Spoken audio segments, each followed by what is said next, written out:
ACL low grade partial tier में operation होता है बेटा, ऐसी बात नहीं है नहीं होता। दोनों ऑप्शन है आपके पास, ऑपरेशन कराना है या PRP से ठीक होना है। अब जो ऑपरेशन आपको बाकी जगह बताया गया और जो ऑपरेशन मैं बता रहा हूँ उसमें ना ज़मीन आसमान का फ़र्क है। जब मेरे पास कोई पार्शियल टीयर का पेशेंट आता है और उसको लगता है कि नहीं PRP से मैं शायद ठीक हूँ नहीं हूँ, कन्फ्यूज़न बहुत है वर्ल्ड के अंदर, सो मैं ऑपरेशन की तरफ जाना चाहता हूँ, या किसी का इंश्योरेंस होता है PRP इंश्योरेंस में कवर नहीं करता तो सर्जरी इंश्योरेंस में कवर कर लेती है, तो उस केस में मैं तुम्हारा अच्छा लिगामेंट निकालूं। जैसे ये बच्चा है हमारा, गूगल से था, उसका रिकंस्ट्रक्शन हो रखा है, तो इसका ACL निकाल दिया गया और ACL नया बनाया गया हैमस्ट्रिंग टेंडन से। वो टेंडन से ACL बनाया, उसमें ना नर्व एंडिंग है ना ब्लड वेसल्स है।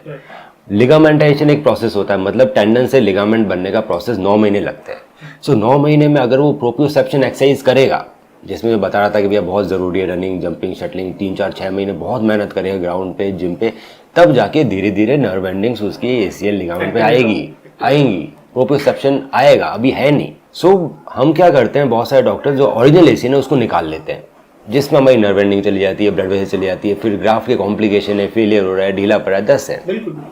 इसीलिए वर्ल्ड के अंदर अगर आपका ACL ऊपर से टूटा हुआ है फीमर एंड से और ACL अच्छा है या पार्शियल टीयर है तो उसको रिपेयर किया जाता है, रिकंस्ट्रक्ट नहीं। रिपेयर मतलब उसी को रिपेयर करना, नया नहीं बनाना, उसको बोलते हैं ACL repair with fibre tape internal brace. वो मच एडवांस ऑपरेशन है और उसके अंदर कॉम्प्लिकेशंस और सक्सेस रेट बहुत हाई है, complications as compare to reconstruction बहुत मिनिमम है। ये रिकंस्ट्रक्शन है विद इंटरनल ब्रेस कि हमने आपका नया ACL बनाया, ऊपर बटन लगाया, नीचे बटन लगाया, फाइबर टेप लगा दी, सॉलिड लॉक लगा, ये ACL रिकंस्ट्रक्शन है, बड़ी advance surgery. ACL reconstruction screw वाला नहीं है, ACL रिकंस्ट्रक्शन इंटरनल ब्रेस है फाइबर टेप के साथ। इसमें 6 इम्प्लांट लगे हुए हैं, सॉलिड लॉक लगा हुआ है, बटन लगा हुआ है, नीचे ABS लूप लगा हुआ है, ऊपर टाइट रोप RT जनरेशन 2 लगी हुई है। हाँ, ये ACL रिपेयर है। इसके अंदर हमने ओरिजिनल ACL पे टाँके लिए, ये टाँके हमने एक एडवांस बटन आता है हमारे पास ACL रिपेयर टाइट रोप जनरेशन 2 का, उसमें लोड हो जाते हैं, यहाँ से 2 धागे खींचते हैं, अपना भी टाइट हो जाता है, उसको बचा के रखता है हमारा इंटरनल ब्रेस फाइबर टेप जो नीचे सॉलिड लॉक से फिक्स है। नहीं, ये ग्राफ्टिंग है ना सर, ये टेंडन दिख रहा है ना हड्डी के अंदर जाता हुआ, और ये ओरिजिनल लिगामेंट है। सो इसके अंदर तो रिकंस्ट्रक्शन में हमें मोटे छेद करने पड़े ताकि मैं टेंडन हड्डी में डाल सकूँ। इसमें बिल्कुल पतले छेद से फाइबर टेप जा रही है, इसमें छेद ही नहीं है हड्डी के अंदर। इसमें आपके original blood vessels, nerve ending सब कुछ प्रिजर्व्ड है, पहले दिन से ही कॉन्फिडेंट हो आप। रिपेयर इंडिया में बहुत कम होता है, कम लोग करते हैं, बट रिपेयर ही करना चाहिए आप जैसे केसेस के अंदर। Benefits of repair is preserve your own anatomy resulting in less injury to your body. आपकी बॉडी में इंजरी नहीं होती जब हम सर्जरी करते हैं, मोटे छेद नहीं कर रहे, टेंडन नहीं निकाल रहे, स्मॉलर इंसिडेंट सॉकेट इतने पतले पतले ड्रिल की जाती है, इतने मोटे मोटे नहीं की जाती। टेंडन मोटा होता है ना बेटा, 10 का है, 9 का mm का, इतना बड़ा ड्रिल होगा, इतना सा किया जाएगा फाइबर टेप के लिए 2 mm का सिर्फ ड्रिल। पेन सिग्निफिकेंटली होता ही नहीं है सर्जरी के बाद, कॉम्प्लिकेशंस नहीं है, graft complication, early return to sports activity बहुत जल्दी है इसके अंदर, क्योंकि ओरिजिनल लिगामेंट है, हमें नर्व वेसल्स डेवलप नहीं करनी, कुछ नहीं करना।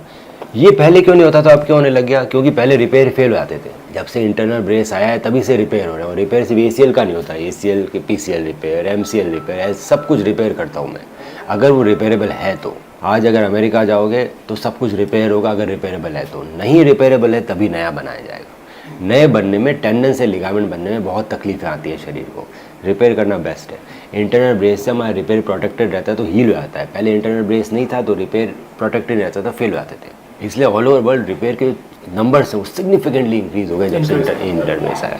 पर आपके केस में इसकी ज़रूरत नहीं है बेटा, तो ठीक है, तो मैं कह रहा हूँ ठीक तो ठीक है ना। मैं PRP के लिए हाँ, हम प्रोसीजर PRP ऑपरेशन नहीं है, छुट्टी नहीं है, बैक टू स्पोर्ट्स इससे भी जल्दी है, 45 डेज में चला जाएगा बैक टू स्पोर्ट्स। इसमें कम से कम तो कुछ 6 महीने लग जाएंगे, चाहे मैं कुछ भी करूँ। नॉर्मल रिकंस्ट्रक्शन में 1 साल लगेगा, इसमें तो कुछ 6 महीने लग ही जाएंगे, कुछ भी कर लो, चाहे रिपेयर करो, रिकंस्ट्रक्ट कुछ भी करो, इंटरनल ब्रेस डालो, 6 महीने लग जाते हैं सर्जरी में। PRP में बहुत जल्दी आता है।